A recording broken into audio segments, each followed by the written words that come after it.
గారు ఏ యాత్రలు చేసినా ఈ మధ్య జన సమీకరణ కోసము బల ప్రదర్శన కోసమే చేస్తున్నారు. జగన్మోహన్ రెడ్డి గారు అధికారంలో 5 సంవత్సరాలు ఉంటే 5 సంవత్సరాలలో ఏ రోజు జగన్మోహన్ రెడ్డి గారు బయటకు వచ్చింది లేదు, ప్రజల సమస్యల గురించి మాట్లాడింది లేదు, కనుక్కుంది లేదు.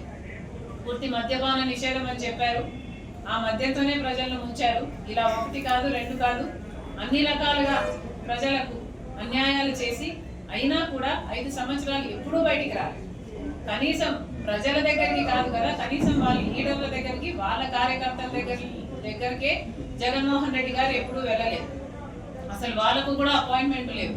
ఇప్పుడు జగన్మోహన్ రెడ్డి గారు 2.0 గురించి మాట్లాడుతున్నారు, 1.0 నాశనం చేసిన తర్వాత.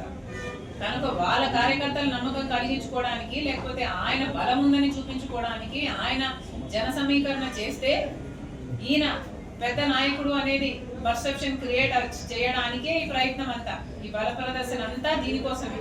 ప్రతి కార్యక్రమము వాళ్ళు ఎంచుకుంటున్నది కూడా అసలు అక్కడ ఇష్యూ ఉన్నా లేకపోయినా చేయాల్సింది మాత్రం బల ప్రదర్శనే.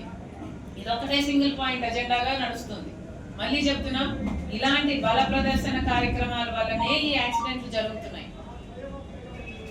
కాబట్టి జగన్మోహన్ రెడ్డి గారు ఇలాంటి బల ప్రదర్శన యాత్రలు చెయ్యకుండా నిషేధించారు.